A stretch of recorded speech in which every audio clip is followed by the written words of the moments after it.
नाज़रीन अफ़सोसनाक ख़बर ते सेठा जावेद जो हथियारबंदनि जी फायरिंग में नौजवान मारिजी वियो आहे। सुई गैस चौक ते हथियारबंदनि फायरिंग कई आहे, जंहिं दौरान गोलियूं लॻण सबबि ॻोठ महमूद ख़ासकेली वासी बरकत ख़ासकेली मारिजी वियो आहे। इतलाह ते पुलिस पहुची नौजवान जो मढ़ अस्पताल मुंतक़िल करे छॾियो आहे। इंतहाई अफ़सोसनाक ख़बर अव्हां खे ॾेई रहिया आहियूं। सेठा जावेद जो हथियारबंदनि जे फायरिंग में नौजवान मारिजी वियो आहे। सुई गैस चौक ते हथियारबंदनि फायरिंग कई आहे, जंहिं दौरान गोलियूं लॻण सबबि ॻोठ महमूद ख़ासकेली वासी बरकत ख़ासकेली मारिजी वियो आहे। इतलाह ते पुलिस पहुची नौजवान जो मढ़ अस्पताल मुंतक़िल करे छॾियो आहे। अव्हांखे आगाह करे रहिया आहियूं। सेठा जावेद जो हथियारबंदनि जी फायरिंग में नौजवान मारिजी वियो आहे। सुई गैस चौक ते हथियारबंदनि फायरिंग कई आहे। फायरिंग दौरान गोलियूं लॻण जे नतीजे में ॻोठ महमूद ख़ासकेली वासी बरकत ख़ासकेली मारिजी वियो आहे।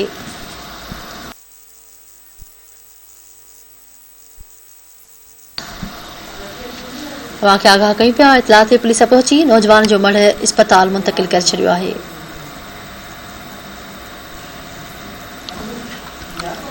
सेठा जावेद जो हथियारबंदनि जे फायरिंग में नौजवान मारिजी वियो आहे। सुई गैस चौक ते हथियारबंदनि फायरिंग कई, जंहिं दौरान गोलियूं लॻण जे नतीजे में महमूद ख़ासकेली वासी बरकत ख़ासकेली मारिजी वियो आहे। अव्हांखे आगाह करे रहिया आहियूं। अहम ख़बर ॾियूं पिया। इतलाह ते पुलिस पहुची नौजवान जो मढ़ अस्पताल मुंतक़िल करे छॾियो आहे।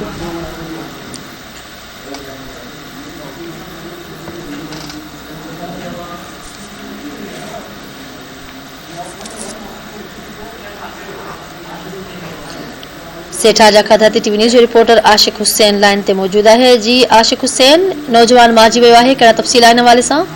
जी बिल्कुल, ये अफ़सोसनाक वाक़ियो पेश आयो जिते सुई गैस चौक ते नामालूम मोटरसाइकिल हथियारबंदनि फायरिंग करे नौजवान खे गोलियूं हणी क़तल करे छॾियो आहे। जॾहिं त हथियारबंद मोटरसाइकिल सवार फायरिंग कंदा फरार थिया आहिनि। जॾहिं त फोती थियल नौजवान जी सुञाणप सेठार जा बसना ॻोठ महमूद ख़ासकेली जे रहवासी बरकत अली ख़ासकेली तौर थी आहे। लाश काफ़ी देर ताईं रोड ते पियल रहियो, जंहिंखां पोइ पुलिस पहुची लाश खे ठरी मीरा अस्पताल पोस्टमार्टम लाइ मुंतक़िल करे छॾियो आहे। जॾहिं त क़तल जा कारण हिन वक़्त ताईं मालूम न थी सघिया आहिनि। जी ठीकु आहे आशिक हुसैन, वॾी महिरबानी तफ़सील ॾियण जे लाइ।